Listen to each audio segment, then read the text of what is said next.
Hello friends, welcome to Defence Matrix. तो कुछ reports निकलकर सामने आ रही हैं जो कि बहुत ही ज़्यादा इंटरेस्टिंग है। तो ये चीज़ हम जानते हैं कि ऑपरेशन सिंदूर के तुरंत बाद ही पाकिस्तान की साइड से रिपोर्ट्स आ रही थी कि अपने 5th जनरेशन फाइटर्स की डिलीवरी को स्पीड अप कर रहे हैं। साथ में कुछ एंटी बैलिस्टिक मिसाइल सिस्टम्स ले रहे हैं, एवैक्स ले रहे हैं, जो कि इनकी रिस्टॉकिंग का तो काम करेगा ही, साथ ही साथ जहाँ पर इनका नुकसान हुआ है उसके लिए फ्यूचर के लिए इनको रेडी रखेगा। इवन इसको पाकिस्तान के प्राइम मिनिस्टर शहबाज शरीफ ने भी ट्वीट किया था, लेकिन कुछ समय बाद ही वो ट्वीट चला गया और फिर ये रिपोर्ट आना बंद हो गई। लेकिन अब दोबारा से रिपोर्ट्स आ रही हैं और काफ़ी इंटरेस्टिंग ये रिपोर्ट्स हैं।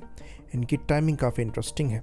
कहा जा रहा है कि पाकिस्तान द्वारा चाइना से KJ-500 एवैक्स जो हैं ये लिए जा सकते हैं। तो ये चीज़ हम जानते हैं कि ऑपरेशन सिंदूर में एटलीस्ट 2 एवैक्स इनके डिस्ट्रॉय हो गए थे और एक तरीके से रिप्लेसमेंट यहाँ पर देखा जा रहा है।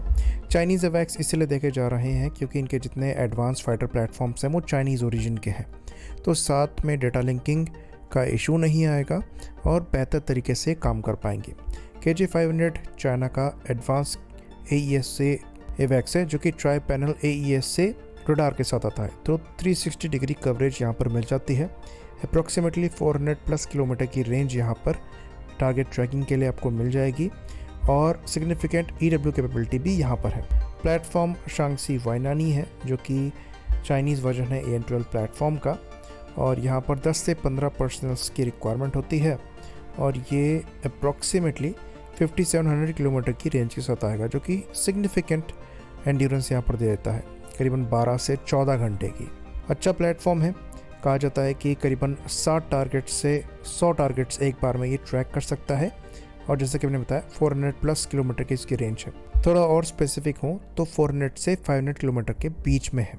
तो काफ़ी अच्छा एवैक्स है और डेफिनेटली एक अच्छा रिप्लेसमेंट होगा साब एरिया एवैक्स का, जो कि खुद एक काफ़ी कैपेबल एवैक्स माना जाता है।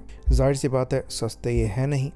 नंबर्स कितने होंगे उस पर भी अभी स्पेसिफिकली कोई डेटा नहीं है। तो ये एवैक्स एक अच्छा कॉम्बिनेशन होगा इनके J-35 जो लिए जाने हैं, साथ में जेटानी जो ऑपरेट कर रहे हैं और JF-17 जो ऑपरेट कर रहे हैं उनके साथ, क्योंकि जो वेपन्स भी वो प्लेटफॉर्म ऑपरेट करेंगे जिसमें PL-15 से लेकर नई PL-16 मिसाइल्स तक कंपैटिबल होंगी, वो इन एवैक्स के साथ पेयर करा के इस्तेमाल करी जा सकेंगी।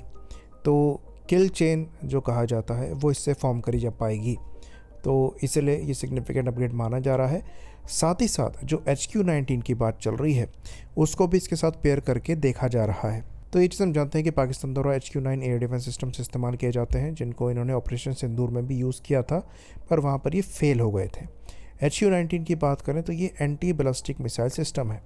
ऑल्दो इंडिया द्वारा कोई भी बैलिस्टिक मिसाइल पाकिस्तान के अंदर लॉन्च नहीं करी गई थी, लेकिन अगर पाकिस्तान के ऊपर कोई बैलिस्टिक मिसाइल लॉन्च करी भी जाती तो पाकिस्तान के पास कोई एंटी बैलिस्टिक मिसाइल शील्ड नहीं है। पाकिस्तान ने अपने एयर डिफेंस सिस्टम्स में बहुत अच्छा खर्च नहीं किया है।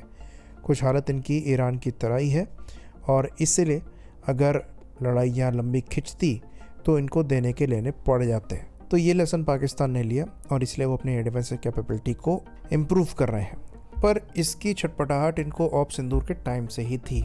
परेशानी पैसा नहीं था, इसलिए आसिम मुनीर जो है वो तुरंत US गए और अभी ये सब ड्रामा जो आप देख रहे हैं जहाँ पर ईरान वॉर में भी एक तरीके से पाकिस्तान रोल प्ले कर रहा है, इसका रिवॉर्ड इनको मिला है।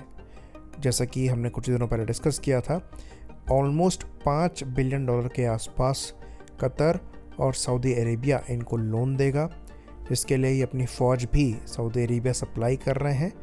उसके बाद अभी बातचीत चल रही है और लोन लेने की करीबन $3.5 बिलियन के अप्रॉक्स, ताकि उस पैसे को UAE को चुकाया जा सके, क्योंकि पाकिस्तान को ऐसे हथियार खरीदने के लिए भी पैसा चाहिए।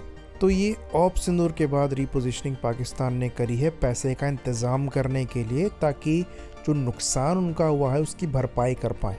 तो जैसे ही पाकिस्तान को पैसा मिलने की बात हुई वैसे ही रिपोर्ट्स आना स्टार्ट हो गई कि ये डिफेंस इक्विपमेंट सब चाइना से लिए जाने वाले हैं। तो पाकिस्तान इसी तरीके से चलता है, ये अपनी सर्विसेज को बेचकर लोन लेते हैं और उसी लोन से इनका पूरा देश चल रहा है।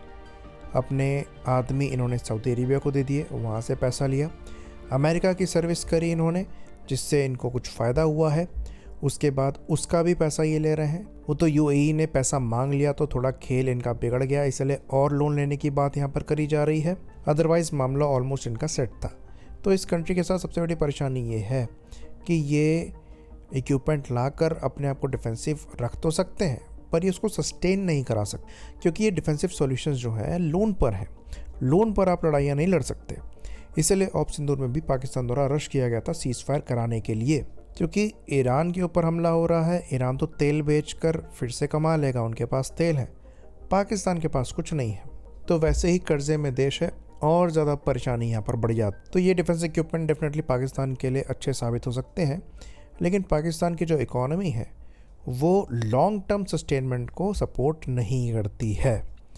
आई होप इन्फॉर्मेशन यहाँ पर क्लियर रही हो। इसी बात पर इस वीडियो को हम ख़त्म करेंगे। लाइक करिए, सब्सक्राइब करिए। जय हिंद।